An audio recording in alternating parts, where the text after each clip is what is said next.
Bonsoir à tous. Ils sont nombreux à tenter une carrière professionnelle. Eux, eh bien, ce sont nos jeunes professionnels. Nos jeunes compatriotes, bien entendu, qui veulent être footballeurs professionnels demain. Beaucoup reviennent déçus, ça on le sait. D'autres préfèrent changer d'orientation. Un taux d'échec qui laisse planer le doute, et oui, sur leur avenir. Alors, comment comprendre cette situation ? Quelle réponse alors peut-on apporter à cette problématique ? Eh bien, c'est le dossier de C'est le foot cet après-midi, avec les invités que nous avons et par téléphone et sur le plateau. Alors, sur le plateau, Jean-Baptiste Gassion. Bonsoir, Jean-Baptiste. Bonsoir, Richard. Oui, c'est vrai que c'est un gros dossier, c'est vrai, puisqu'on en parle depuis quelque temps. Mais c'est vrai, quand on regarde bien, on s'aperçoit qu'il y a énormément d'échecs. Alors, il est important justement de parler de cette situation. Ben oui, trop d'échecs et puis se poser la question, le pourquoi. Il faut causer. Il y a beaucoup d'éléments à prendre en compte. Donc, est-ce la sérieuxité, est-ce que... Il y a toute une panoplie de questions à se poser. Oui, à se poser. Il y en a ceux qui réussissent, c'est vrai. Comme Taïrik, qui est en direct avec nous. Bonsoir, Taïrik. Bonsoir.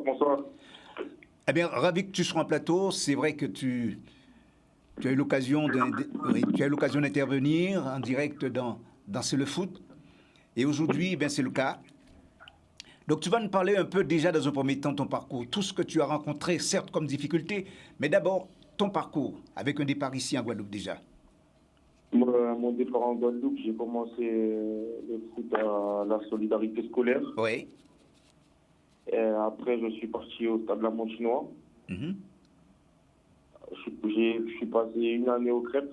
Mais après, j'ai fait une année au Crêpes, mais je n'ai pas été gardé après. Oui. Pour la deuxième année. Du coup, je suis parti jouer au CSM après la mort de mon grand-père, Joseph Arconte. Oui. Et après, j'ai fini mon dernier club en Guadeloupe, ça a été l'USBM. Mm-hmm. Et du coup, après l'USBM, grâce à la Corsair Foot Academy, j'ai pu signer à la Ajaccio. Mm-hmm. Et d'où j'ai signé mon premier contrat professionnel qui a été très dur à signer. Oui. Et des suites de mes performances, j'ai réussi à signer un contrat avec le Stade Brestois. Mm-hmm. Et aujourd'hui, je suis prêté à Rodez pour avoir du temps de jeu. Oui, c'est vrai. Bon, alors, donc, on voit, hein, toi, tu étais motivé, tu savais du reste ce que tu voulais. Quand on part comme ça, puisque tu es parti quasiment seul. Oui, c'est ça. Oui. Alors, quand on parle seul comme ça, ben, on part à l'aventure, j'ai presque envie de dire. Je pense que tu pars plus à la guerre qu'à l'aventure, je pense, parce que quand tu pars, tu mets dans ta tête que tu ne vas pas revenir. Oui. Parce que ça passe par là.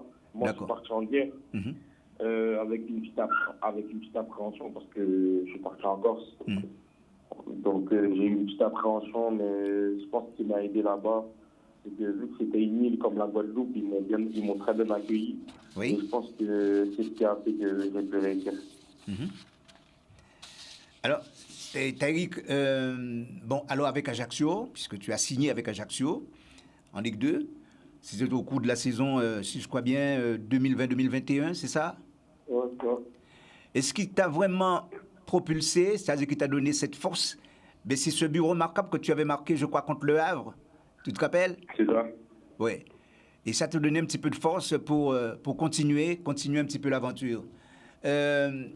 Aujourd'hui, qu'est-ce que tu as envie de dire, franchement ? Est-ce que tu penses que tu t'es plus ou moins acclimaté, passe-moi l'expression, avec le football professionnel ? C'est quoi pour toi ? Ouais. Tu peux répéter, s'il te plaît ? Oui. Allô ? Oui, oui. Qu'est-ce que tu peux répéter, s'il te plaît ? Alors, reprends un petit peu par là, je t'entends très mal, ou alors mets-toi un petit peu plus loin du téléphone. Tu disais ? Non. Tu m'entends là ? Oui, là, c'est parfait, oui. Moi, j'ai dit, est-ce que tu peux répéter ta question, s'il te plaît ? Oui. J'ai pas bien. Est-ce que tu peux répéter la question ? Ah oui, bon alors, la question, excuse-moi, parce que là, justement, je t'entendais un petit peu mal, je ne t'entendais pas très bien. Alors, je te disais, justement, Ce but remarquable que tu avais marqué contre le Havre, est-ce que ce but t'a propulsé un petit peu dans ta carrière, t'a donné un petit peu de punch ou de peps pour que tu puisses continuer vraiment ta carrière? Bien sûr, ça m'a propulsé parce que c'est une concrétisation. Oui. Parce que avant d'arriver au premier but en professionnel, il y a eu les premiers buts en U17 NAS, il y a eu les premiers buts en U19, il y a eu les premiers buts avec la réserve. Donc, petit à petit, j'ai gravi les échelons. Et c'est sûr que marquer un but, en plus c'était mon premier match en professionnel. Oui. Donc, c'est sûr que le fait de marquer, ça a pu me ramener que du positif. D'accord. Bon, voilà. Oui. Alors, désormais, tu es avec Rodez. Tu es en prêt, c'est ça, avec Rodez? C'est ça, ouais, je suis parti en prêt 1 an. Oui. Et comment ça se passe pour toi concrètement? C'est-à-dire quand on est comme ça, quand on est en prêt, donc tu n'es pas encore officialisé avec cette équipe, mais dans le concret, ça se passe comment pour toi? C'est-à-dire que tu fais beaucoup d'entraînement, tu as un œil très attentif qui est porté sur toi, c'est quoi? Non, mais alors, déjà, faut savoir que quand tu pars, bon là, je joue avec eux, donc Oui. bon, bien sûr, bon, je fais les entraînements et les matchs avec eux, mais je suis vraiment parti en prêt pour avoir du temps de jeu. J'ai analysé avant de venir ici, bien sûr, Bien parce sûr. que je ne suis pas venu ici à l'aveugle et me dire que je joue dans ce club-là. Parmi toutes les propositions que j'avais, j'ai regardé laquelle qui me correspondait le mieux. Oui. Donc c'est sûr que j'ai eu un œil très attentif à tout ce qui se passait aux entraînements. Et franchement, c'est un tout qui a fait que je suis venu entrer à Rodez. Il est vrai que ça fait un grand écart, ça fait vraiment un très grand écart du petit Taïrik qui a évolué en Guadeloupe et qui désormais est professionnel. C'est quoi vraiment le changement pour toi? Qu'est-ce qui te motive autant? Qu'est-ce qui me motive? Je pense que moi, ce qui me motive le plus, c'est ce qui fait que j'abandonnerai jamais, c'est les sacrifices que ma mère et mon père ils ont fait pour moi. Oui. Donc, avec tout ce qu'ils ont fait pour moi, je ne peux pas me permettre au petit coup de mou ou s'il m'arrive quelque chose de mal dans le foot, que je ne joue pas ou qu'il m'arrive des galères dans le foot, c'est pas pour ça que je vais abandonner. Parce qu'avec tout ce que mes parents ils ont fait pour moi, moi je ne peux pas me permettre de venir comme ça et de tout arrêter pour rien du tout. Oui. Et puis. Donc moi je pense que le plus important pour moi c'est les parents. Oui. C'est grâce à mes parents que je suis là. Oui. Il n'y a pas de. J'ai mes parents, il y a aussi, bon, j'en ai jamais parlé parce que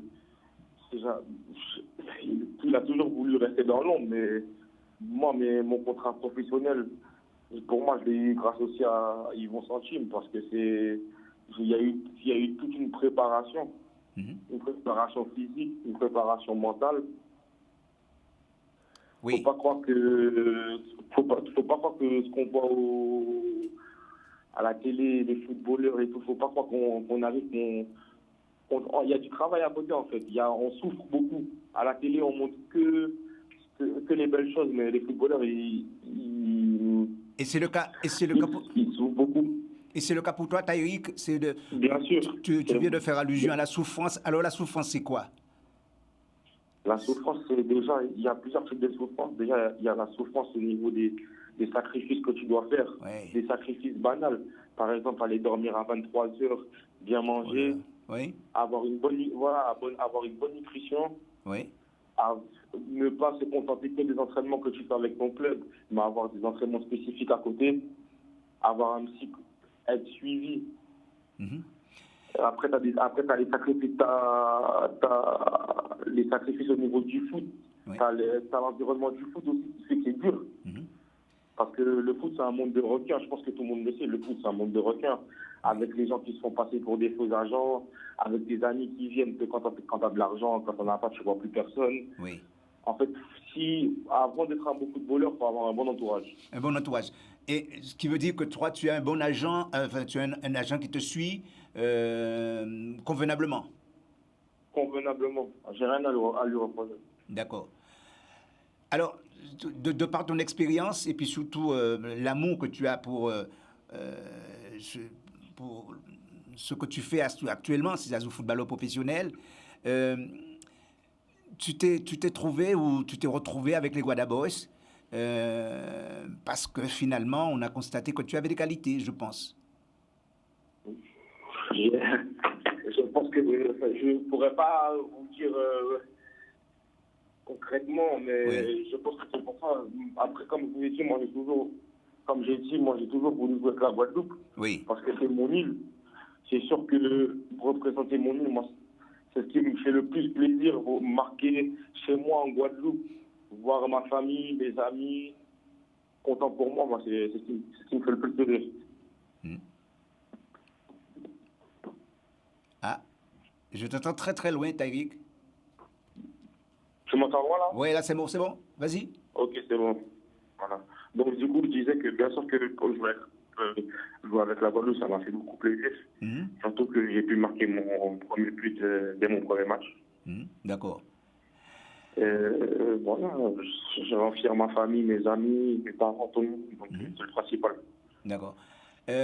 Alors, l'ambiance au sein des Guada Boys, ça y est, c'est bien, ça te plaît? C'est une très bonne ambiance. D'accord. Je me suis senti comme chez moi.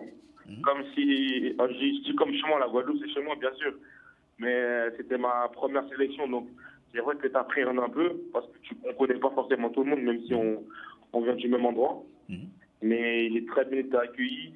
Le fait que je sois le plus jeune du groupe, je ne l'ai pas vraiment senti, même si à certains moments, il faut savoir rester à sa place.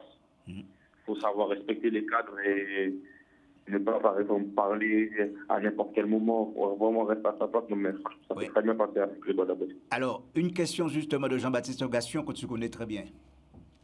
Vas-y, Jean-Baptiste. Salut, Tariq. Salut.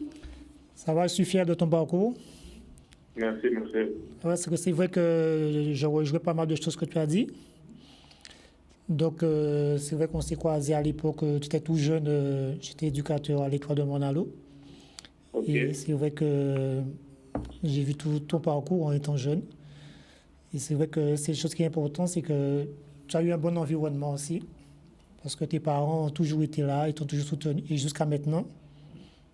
Je me rappelle, ta maman, ton père non plus, ils n'arrêtaient pas tes matchs, tes tournois. Donc, c'est vrai que ça, c'était important dans ton parcours. Oui, c'est ça. Et c'est vrai, il y a un nom que tu as cité, M. Santime. C'est vrai que c'est quelqu'un qui a été très bon dans le milieu. Et ça fait un petit moment qu'il est un petit peu en retrait. On se pose la question de ce qui était passé, mais ça fait plaisir de voir qu'il travaille dans l'ombre et il fait du bon travail. Mais il fait du très bon travail. Après, je me suis permis de citer son nom parce que je pense que les gens, ils pensent que je veux que la Guadeloupe sache que si je suis là aujourd'hui, c'est à 60% grâce à lui. Oui. Alors, Tariq, ce sera quasiment ma dernière question. Quel conseil que tu pourrais prodiguer à nos compatriotes, nos jeunes compatriotes qui regardent actuellement cette émission? Moi, la seule chose que je pourrais leur dire, c'est de ne jamais lâcher. Oui. Faut savoir que, comme je vous ai dit, j'ai passé ma première année au Crêpes, après j'ai été viré et j'ai réussi à rebondir. Et le plus important, c'est de jamais abandonner et ne faites jamais moins que les autres. Faites toujours plus. Toujours plus que les autres. Il faut savoir que le foot, c'est de la chance aussi. Alors, comme on le voit, il y a des mecs qui sont hyper forts, ils n'arrivent pas à percer dans le foot. C'est parce que le foot, c'est de la chance. Ça veut dire mettez tout pour que la chance tourne de votre côté. Et tout va bien se passer normalement. Merci en tout cas, Tariq. Franchement, d'avoir été en direct dans cette émission. Tu as l'occasion d'intervenir puisqu'on te suit en permanence, on suit un petit peu ta progression en tant que footballeur professionnel. Merci et puis à très bientôt, Tariq. Merci, passez une bonne soirée. Merci. Bonne journée, excusez-moi. Voilà. Quelqu'un qu'on va essayer de joindre d'ici quelques instants, puisqu'il a son fils qui a tenté une aventure justement au niveau de l'Italie, au niveau de Milan AC. Joguedu, on va tenter donc quand même de le joindre parce qu'il a aussi des choses à dire concernant toutes les difficultés que lui-même, en tant que père, il a rencontrées pour permettre à son fils, justement, d'être professionnel. On va essayer de le rejoindre d'ici quelques instants. Mais ce qu'il disait tout à l'heure, Taïrik, c'était formidable. Oui, mais on constate que tout n'est jamais perdu. C'est vrai qu'il était au centre de perfectionnement, comme il dit, il s'est fait virer et pourtant il n'a pas lâché. Oui. Il a eu le mental, il a su rebondir, donc il savait où il voulait arriver. Et on voit qu'il a, franchement, pour le moment, il est dans la bonne voie. Très bien. Nous avons Jo Guédu qui est en direct dans cette émission. Jo, bonsoir. Bonsoir, Jo. Jo? Hello? Bonsoir, Jo. Bonsoir. Pas de ça va? Oui, ça va très bien. Jo, 3, tu t'es battu avec ton fils, Oui. à savoir, ton fils, son prénom encore? Thomas. Thomas, voilà, Thomas Guizu qui évolue actuellement avec la solidarité scolaire. Alors, Oui. en tant que... Maintenant, il a fait le Siwoko. Hein. Oui, le Siwoko, mais enfin, justement, c'est un peu produit, il faut dire, de la solidarité scolaire. Oui. Alors, Jo, d'ailleurs qu'on voit à l'écran, Jo, 3 en tant que père, parce qu'il a fallu partir régulièrement avec ton fils. Parle-nous un petit peu de ces périples que tu as vécus pendant quelques années et pour permettre à ton fils d'être professionnel et qui finalement a rencontré des difficultés. Parle-nous un petit peu. Oui, mais alors moi je parle aussi aux parents. Hein. La priorité quand un gamin part là-bas, il veut savoir. Quand il a 16 ans, entre 16 ans, 18 ans, 18 ans, il reste en France. Quand il part à l'étranger, tout de suite, le centre de formation de l'étranger, c'est déjà pas un centre, c'est déjà une équipe professionnelle. Oui. Le petit bonhomme est considéré comme le professionnel. Et vous, en tant que parent, vous avez plus la possibilité de lui parler, de diriger. Vous arrivez là-bas, le lendemain, on dit, écoutez, votre fils part en Allemagne parce qu'il va se préparer. C'est pas comme les centres de formation en France. C'est quelque chose de très, très, très huppé. C'est très difficile à gérer.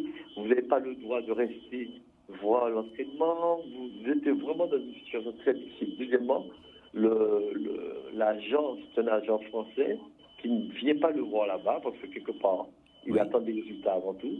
Et le petit bonhomme se sent isolé. Même si les parents viennent, ils n'ont déjà pas la possibilité de le voir parce que quelque part, il est pris par le club.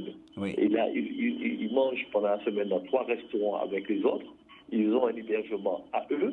Et vous êtes un petit peu à part, vous voyez. Alors, moi, je dis, je conseille aux parents, la priorité, c'est de rester en France et de laisser le petit bonhomme prendre des décisions dans des clubs de seconde zone bien grands. D'accord. Surtout ne pas essayer de rentrer dans un grand club. Non, pas surtout, parce que, alors, c'est vrai qu'ils ont voulu le Thomas, ils ont fait 1000 km, car qui est un autre, un interdominant, ils ont tout fait pour prendre Thomas, et bon, Thomas aussi, à un moment, a pris la décision de revenir, mais il avait 3 ans à faire là-bas. Oui. Vous voyez. Et après, il se retrouve dans une situation qu'il ne voulait plus continuer, parce que l'isolement, il était un peu isolé, même si je veux passer le voir, je suis venu 4 fois. Dans l'année, ça ne suffit pas. Même s'il y a un agent, ça ne suffit pas. Le petit bonhomme est trop isolé, la situation, c'est pas la même. Quand vous n'êtes plus là, c'est un monde de requins. Ce sont des gens qui n'ont pas de pitié. Deuxièmement, vous voyez, l'entraîneur arrive avec 3 avançants, 3 joueurs. Et la priorité, c'est l'avancement qui fait jouer les joueurs italiens. Jo, dites-nous tout. Hein. Cette expérience que tu as vécue, est-ce que tu le pressentais déjà, cette expérience? Est-ce que tu l'as pressentais? Est-ce que pour toi, ce monde de football professionnel, est-ce que tu le voyais comme ça? Non. Non. Ouais. Je disais si un petit bonhomme, il a des qualités, il a été recruté, parce qu'il a fait quand même 20 buts en U17 national, c'était le deuxième meilleur buteur en France, il devait être recruté par Bordeaux, Guingamp et Rennes qui me demandent, ne vous inquiétez pas, M. Guédu, faites-le venir, je le rencontre tout de suite. Mon fils Thomas, il m'a dit, papa, je suis en Italie, parce que quand vous êtes à l'étranger, vous signez tout de suite pro. D'accord. Mais il n'avait pas vu les inconvénients. Oui. Bon, peut-être aussi, de par son jeune âge, il faut dire qu'il était inexpérimenté. Bon, ce qu'il demandait, c'est d'être guidé par un bon agent, je crois. Oui, un bon agent. Et ce n'était pas le cas. Alors, j'ai eu un agent, je ne veux pas quand même saluer le nom de cette personne, j'ai eu un agent, mais c'est un agent qui a des joueurs confirmés. Et je crois que j'ai bien compris qu'il attendait l'année pour qu'il confirme, pour qu'il revienne. D'accord. Mais la solution pour un jeune de 16-17 ans, c'est pas de venir au moment qu'il commence à devenir quelque intéressant. C'est de venir tout de suite et de l'aider. Donc alors, il est revenu, actuellement il est en Guadeloupe. Est-ce qu'il manifeste quelques regrets, le fait qu'il n'a pas pu être professionnel? Pas du tout. Au contraire, il me dit, c'est tout le monde qui ne m'appartenait pas. Pour lui, c'est tout le monde de requin. C'est tout le monde qui n'a pas de pitié. C'est un petit peu qui a toujours été un petit peu... Bon, ça arrive, il y a des familles pas gâtées, mais choyées par ses parents. C'est pas... Je pense que quelque part, il y a des enfants qui sont prêts. Ils sont prêts suite à affronter ce genre de choses. Et il y a d'autres enfants qui ont été chouchoutés par les parents. Quand ils arrivent là-bas, c'est le désert. C'est quelque chose qu'ils ne pensaient pas et que c'est pour ça qu'après les 3 ans, une année, il m'a dit, écoute papa, je retourne. Et il était avec Inzaghi, qui était au PSG, et Inzaghi lui dit, reste. Oui. T'as toutes tes qualités pour réussir. Mais l'isolement, et c'était le mieux préparé au mois de décembre. D'accord. En Italie. Merci Jo d'avoir été en direct dans cette émission. C'est vrai qu'il y a plein de choses à dire. D'ici quelques instants, nous partons vers l'Hexagone, où nous allons rencontrer justement un agent de joueur. Vous allez voir, il y a des choses très intéressantes qui viennent. À tout de suite. Sur le plateau, nous avons des invités. Certes, nous parlons de l'intégration justement des jeunes footballeurs antillais, singulièrement guadeloupéens, mais dans le football professionnel.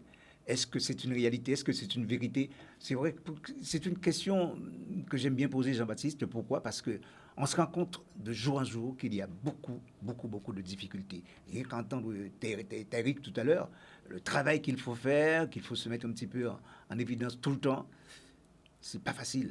Il faut bosser dur. Et il y a beaucoup d'obstacles et il faut savoir les enjamber. Oui. Il faut savoir les passer. Et c'est pas facile du tout. Ça veut dire qu'il faut avoir un mental d'acier. Oui. Tous les inconvénients qu'on voit. Même si on tombe, rebondir, repartir, se relever, repartir. Oui. Et ça, c'est sans arrêt. Oui. Et si on flanche, on passe à côté. On passe à côté, comme ça a été le cas pour pas mal de joueurs qui ou bien sont revenus, ou alors ont quitté carrément la structure, la filière foot. Mais cela dit, il faut toujours s'entourer d'ailleurs de bons agents capables de pouvoir t'emmener disons sur la bonne voie. Et c'est le cas d'ailleurs de Pascal Floch que nous avons en direct. Alors Pascal Floch, lui, il est agent de joueur et ça depuis 2004 puisqu'il est précisément licencié à la Fédération française de football. Bonsoir Pascal Floch. Bonsoir Étienne. Merci d'être en direct avec nous justement dans cette émission. Vous avez une émission que vous suivez, et ça depuis Paris. Vous suivez cette émission puisque vous êtes en direct, je le rappelle, avec nous dans cette émission. Vous êtes agent de joueur. Alors, combien de fois que j'ai eu l'occasion d'entendre, il est très important d'avoir un bon agent si on veut faire véritablement une carrière professionnelle dans le football. C'est une réalité? Alors, tout d'abord, il faut avoir des bonnes qualités. Oui. Parce qu'avant d'avoir un agent, c'est surtout d'avoir des qualités de sportifs de haut niveau. Oui. C'est-à-dire les qualités, c'est des qualités physiques, des qualités techniques, mais aussi des qualités mentales. Et on s'aperçoit que beaucoup de joueurs ne réunissent pas les 3 qualités. Oui. Et vous, quand vous arrivez, je ne sais pas, vous arrivez dans un club, ça se passe comment? Vous regardez comment évolue ce joueur ou comment ça se passe pour vous en tant qu'agent? Exactement. Moi, je fais toujours mon point de vue personnel, c'est-à-dire que je vais voir les jeunes joueurs à partir de 16 ans. Oui. C'est à ce moment-là qu'on peut vraiment imaginer s'ils ont un potentiel pour devenir des joueurs professionnels. Et si c'est le cas, après, je me présente à la famille, je discute avec la famille, puis après, je vais discuter avec le joueur. Mais toujours la famille en priorité. Est-ce que c'est important, puisque vous nous parlez de 16 ans, est-ce que c'est important l'âge? Est-ce qu'on peut à la limite, je dirais, disons, être contacté si le joueur peut être à 15 ans. Alors, malheureusement, il y a beaucoup de familles qui, dès 12-13 ans, imaginent déjà leur garçon professionnel. Oui. Moi, j'ai tendance à dire, laissez-les grandir, laissez-les venir tout simplement.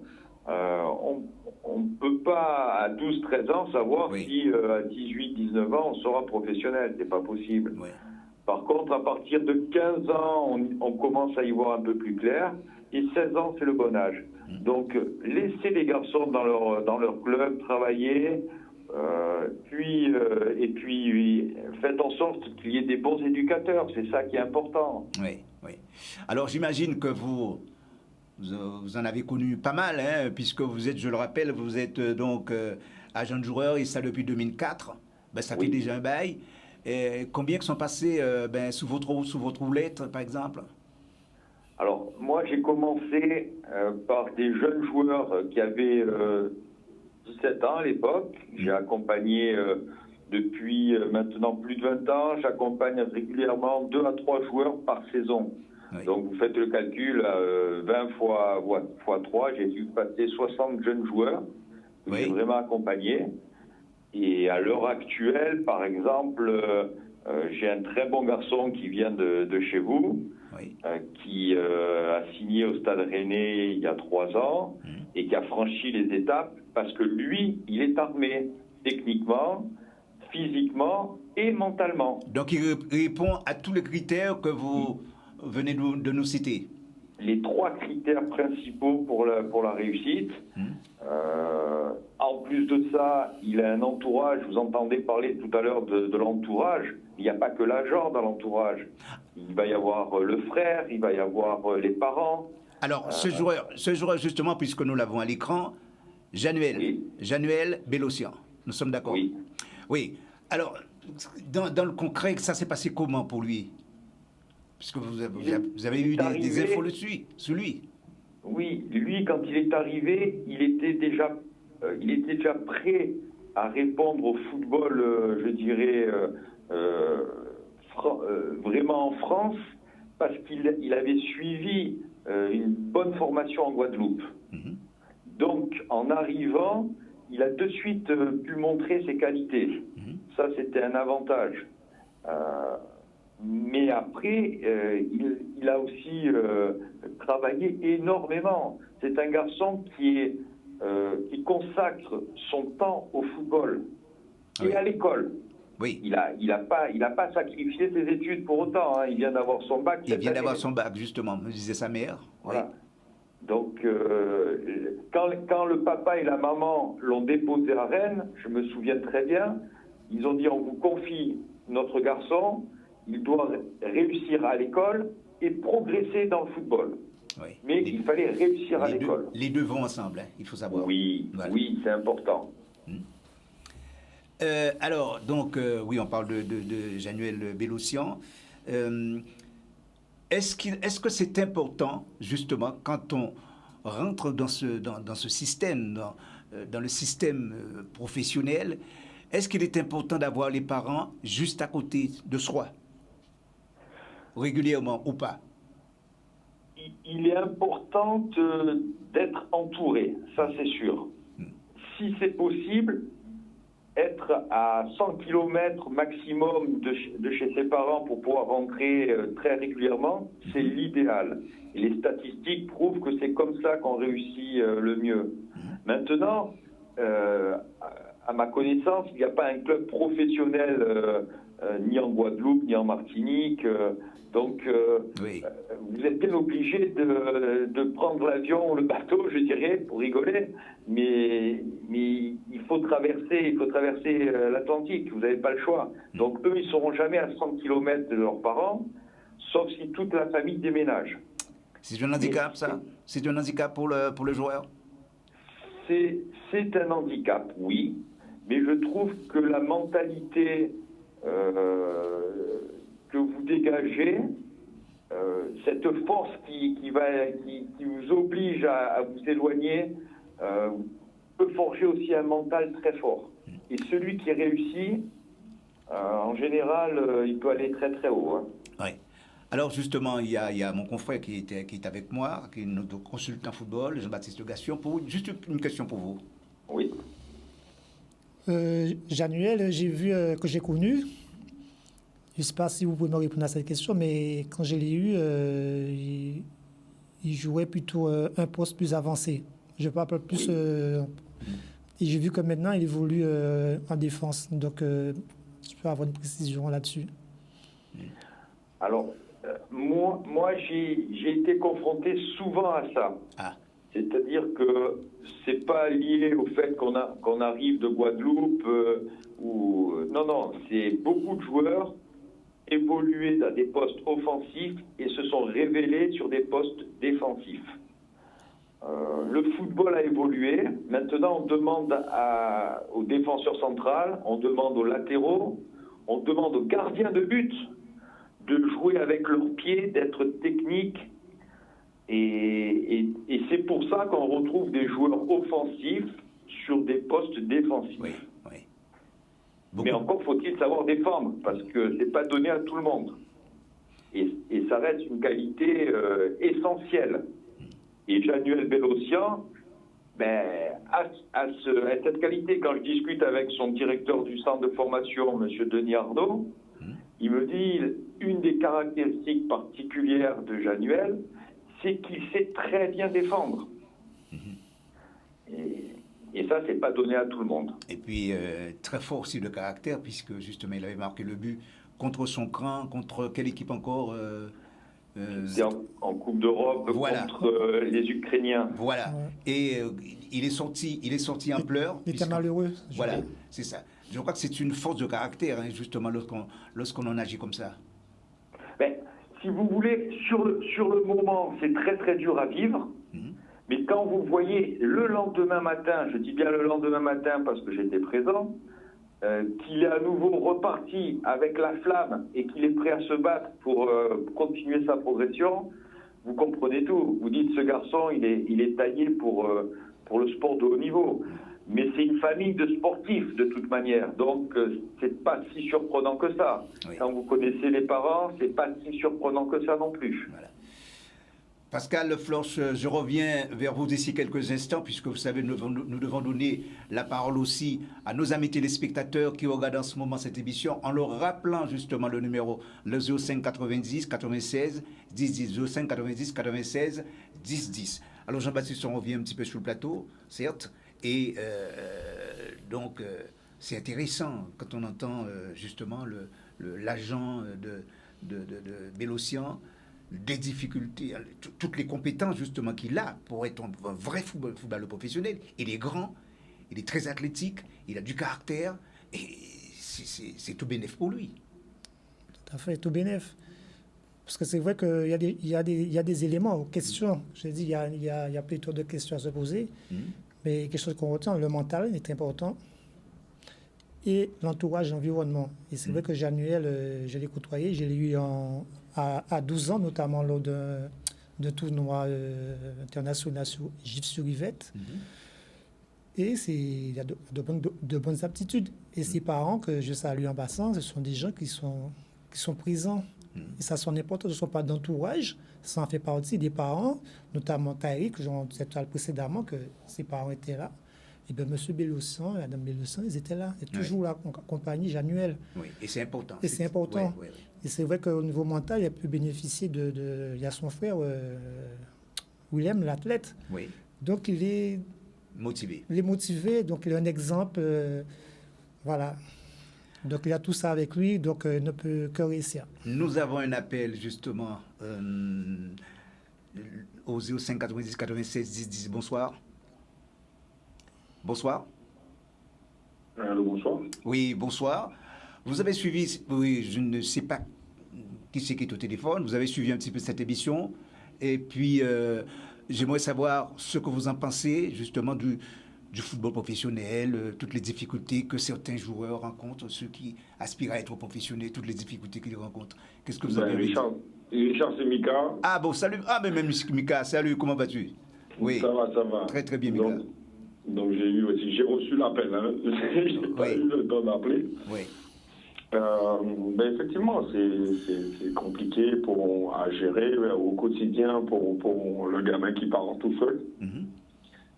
Nous, les ultramarins, comme disait l'agent que je viens d'entendre, c'est soit ça devient plus compliqué parce que c'est trop difficile, soit ça nous forge un moral et un mental d'acier, en fait. Oui. Bon, alors, Mika 3 aussi, tu as été professionnel. Oui, un petit professionnel. Un petit professionnel, tu étais juste à l'entrée, tu étais à la porte d'entrée. Bon, donc, tu as vu comment ça se passe. Qu'est-ce que tu as envie de dire à nos amis téléspectateurs? Non, déjà, le choix est très, très compliqué, très difficile pour tout le monde. Nous savons, on est des milliers à prétendre à vouloir jouer et gagner des millions. Et il y en a très peu qui sont choisis au final. Voilà, effectivement, il y a trois volets qui sont très importants. C'est le physique, le mental et la technique. Mais moi, je suis parti il y a beaucoup d'années, il n'y avait pas encore le pôle. Ouais. Donc, effectivement, j'avais accumulé beaucoup de retard technique. Mais la grande chance qu'on avait à l'époque, c'est qu'on pratiquait, on avait un volume de pratique qui était beaucoup plus important qu'aujourd'hui. Donc, on était capable, en arrivant là-bas, d'enchaîner 2 entraînements quotidiens, en fait. Oui. Donc, ça permettait justement de combler ce retard technique. On était en avance physiquement. Et puis voilà, après, c'est soit on était suffisamment fort mentalement pour continuer, soit on rentrait à la maison. Alors, sans vouloir ouvrir un véritable débat par rapport à cette situation, est-ce que tu penses que ce serait très bénéfique pour nous, en tout cas pour nos jeunes, si on avait notre centre de formation, par exemple? Bon, on a déjà le pôle qui oui. prend pas mal de joueurs chaque année. Maintenant, ce qui serait bien, c'est qu'il y ait aussi des académies qui pourraient donner un volume, autant en volume et en quantité aux jeunes. Parce qu'effectivement, le pôle, c'est déjà une première sélection. Je pense qu'on peut passer aussi à côté d'un gamin qui est en retard de croissance, qui est un peu éloigné ou qui a simplement pas été bon ce jour-là ou il était blessé ce jour-là. Donc on aurait pu avoir une deuxième structure parallèle, voire une troisième, parce que je pense qu'on a quand même génétiquement des avantages certains. On court plus vite, on saute plus haut, on est plus souple. Mais au-delà de ça, oui, c'est des structures organisées comme le pôle, comme ce qu'on propose aux gamins après au CFA. C'est clair qu'aménager des emplois du temps par rapport à la pratique sportive, c'est un avantage certain. Alors quand on voit d'après les statistiques le nombre d'échecs, parce qu'il y en a beaucoup qui ou bien qu'ils reviennent, ou alors ils changent d'orientation. Qu'est-ce que ça t'inspire? Mais le nombre d'échecs, il n'est pas propre à la Guadeloupe, aux ultramarins. Le nombre d'échecs, il est général dans le monde entier. Vous avez 18 équipes ou aller au max 20 équipes par ligue, donc par élite. Et le football reste le sport le plus pratiqué dans le monde. Donc forcément, vous avez un grand nombre qui aspirent à être professionnels et très peu d'élus.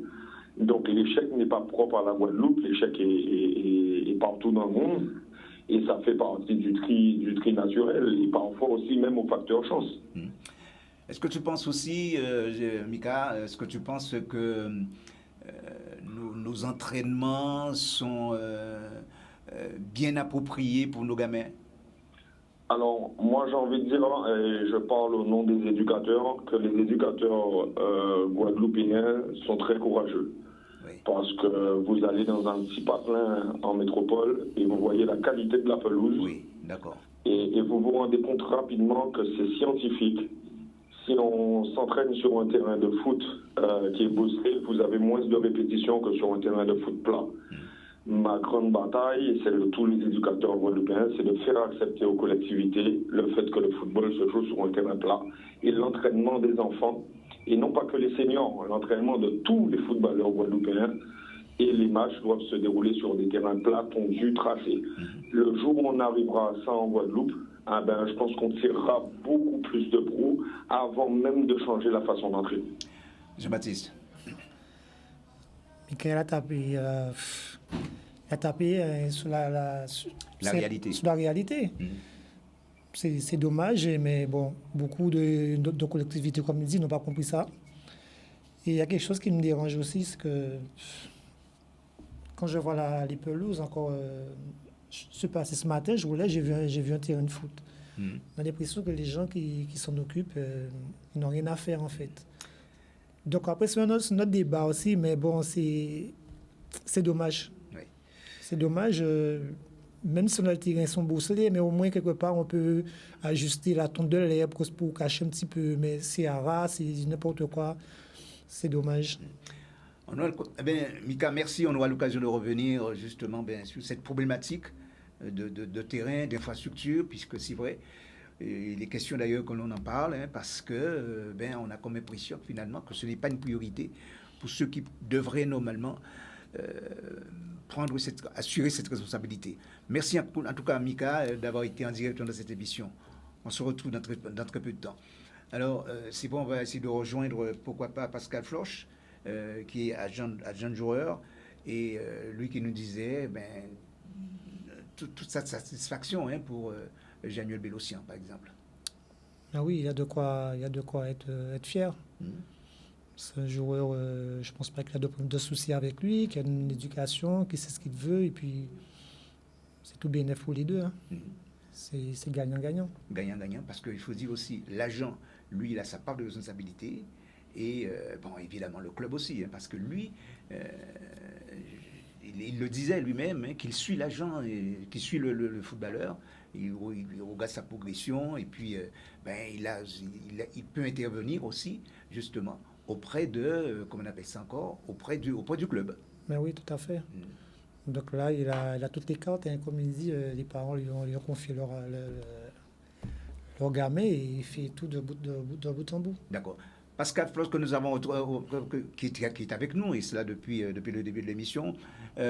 Oui, alors, concernant d'ailleurs Januel Bélocian, j'imagine que vous le suivez à la lettre, vous regardez tout ce qui se passe, que vous êtes en relation permanente avec justement le club. Alors, mon travail consiste justement à relier tout le monde. C'est-à-dire, la réussite d'un joueur, elle passe pas uniquement par ses exploits sportifs. Oui. Elle passe aussi par une bonne ambiance de travail, se sentir à l'aise dans sa vie de tous les jours. Et donc, pour ça, il faut avoir une relation avec le club. Il faut avoir une relation avec les parents. Il faut avoir une relation avec son entraîneur. Et puis, quand il sera en âge d'avoir peut-être une femme, des enfants, également avoir relation avec le reste de la famille. Mais tout vient au fur et à mesure. Et avec 20 ans d'expérience, c'est vrai que je suis armé pour pouvoir répondre un petit peu à toutes ces évolutions. Merci en tout cas, Pascal Floch. Vous aussi, j'aurai l'occasion de vous avoir en direct dans cette émission, puisqu'il y a d'autres choses encore à voir, d'autres thématiques à développer concernant d'ailleurs la carrière professionnelle d'un footballeur. Merci d'avoir été en direct dans cette émission. Merci à vous. Oui, ça c'est vrai que la vie d'un jeune footballeur, c'est pas évident. C'est pas un long fleuve tranquille. Il faut se faire des sacrifices et il faut savoir ce qu'on veut. Oui. Et c'est vrai qu'une carrière footballistique, elle n'est pas longue. Elle est courte. Donc c'est de savoir se dire, mais bon, j'ai pour 15 ans, j'ai pour 10 ans, et je me sacrifie, je mets la fiesta de côté, voilà. J'ai une alimentation adéquate. En gros, tous les sacrifices, mettre tous les moyens de son côté pour pouvoir réussir. Oui. Il n'y a pas le choix. Oui. Nous allons voir avec justement une dernière intervenante dans cette émission. Bonsoir. Allô? Bonsoir. Oui, bonsoir. Ça c'est la voix de Joël Lambert. Oui, c'est ça, oui. Bonsoir Joël. Oui, bonsoir Richard. Merci d'avoir été en direct dans cette émission. Joël, toi, tu n'as pas été footballeur professionnel, mais tu suis cette émission. Et quelle est ta lecture par rapport à tout ce que tu viens d'entendre? Je n'ai pas été, permets-moi de rebondir un petit peu, je n'ai pas été footballeur professionnel, mais j'ai quand même eu 2 détections au vieux niveau, à Laval et à Rennes. Ça c'est vrai, ça c'est vrai, ça c'est vrai. Et il y a eu pas mal de mauvaises choses autour de cela, mais bon, c'est quand même une belle expérience de ma part et que je demande à tout footballeur, au moins en Guadeloupe, de vivre au moins une fois. Oui, une belle expérience. Oui. Oui. Qui n'a pas été suivie des faits? Bon, il y a des petites histoires autour qui ne fait pas tellement bon de rappeler ici sur le plateau. Donc, je ne pense pas que ce soit pour ça que je m'ai appelé. Donc, mais après, de manière générale, comme je dis à tout footballeur qui joue au football, quand on joue au football ou alors quand on est acteur de quelle que soit la discipline, je pense que le but final, c'est de progresser et de goûter à ce qui se fait de mieux dans sa discipline. Oui. Et encore? Et encore? Et encore, vas-y. Pose-moi ta question, Richard. Oui. Non, mais ce que je voulais savoir, est-ce que toi, d'ailleurs, j'ai posé la même question à Michael tout à l'heure, Michael Germain, est-ce que les éducateurs ici font un boulot considérable pour permettre à ces gamins justement de pouvoir réussir demain? Alors, un boulot considérable. Je vais rapidement balayer quelques, on va dire, fondamentaux. C'est-à-dire, toute action doit être faite sur des, on va dire, il faut avoir des outils performants. Et en ce qui concerne le football, par exemple, on pourrait parler des terrains qui sont dans un état pitoyable. Oui. Et donc, nos gamins ne peuvent pas évoluer correctement. Par rapport à la performance, pour moi, c'est indispensable. Mais il n'y a pas que ça en ce qui me concerne. Selon moi, au jour d'aujourd'hui, je trouve qu'on a perdu en identité. On a perdu en identité de fonctionnement et on veut tout faire à l'européenne et pas sûr que cela soit vraiment adapté à notre morphotype physiquement et mentalement. Et c'est peut-être la raison pour laquelle tu travailles d'arrache-pied avec Las Gosier, juste pour donner une véritable lecture à certains joueurs, à ceux que tu entraînes au plan physique. Alors, il s'agit pour moi, modestement, de tenter de revenir à une certaine culture de l'effort que nous avons perdu depuis tantôt, au profit de l'aspect, je dirais, un petit peu moins généreux, plus plaisant, qui fait défaut à notre football. J'ai entendu une question que ton associé, là, ton partenaire, celui qui est sur le plateau. Oui, il a posé une question au recruteur. Oui. Pas recruteur, pardon. Comment ça s'appelle? À la jeune joueur. La jeune joueur. Cette question était, en fait, est-ce qu'il peut expliquer le fait que le joueur part attaquant au milieu de terrain et finisse à la défense. Défenseur. À la défense. Oui. Mais moi, j'ai une théorie là-dessus. Oui. En fait, il faut dire les choses telles qu'elles sont. En fait, en Europe, et plus singulièrement en France, lorsqu'un Antillais arrive en métropole, on le contente toujours à la tâche publique. On le voit toujours, toujours son côté puissant, on voit toujours son côté athlétique. Joël. Et on fait fi de son côté, en fait, fin de ce qu'il pourrait amener tactiquement ou techniquement. Voilà. Joël, oui. Je me permets de t'arrêter parce que tu vois, c'est vrai que ça fait l'objet d'un vrai débat puisque nous sommes arrivés au terme de cette émission. C'est vrai que tu reviendras sur le plateau de Canadis parce que tu es un habitué pour parler encore de ce football guadeloupéen. Mais en tout cas, on te remercie beaucoup pour ton intervention, Joël, comme d'habitude. On se dit à très bientôt, évidemment, pour une nouvelle émission. Merci aussi, chers amis téléspectateurs. On remercie d'ailleurs Tariq Arconte pour son intervention, Pascal Floch, Jean-Baptiste, Joël Lambert et également Michael Germain pour leur intervention, ainsi que Joguédu. Prochainement, on se retrouve justement pour une nouvelle thématique. Ce sera mercredi prochain. Bonne soirée à tous, chers amis téléspectateurs. À très bientôt. Au revoir.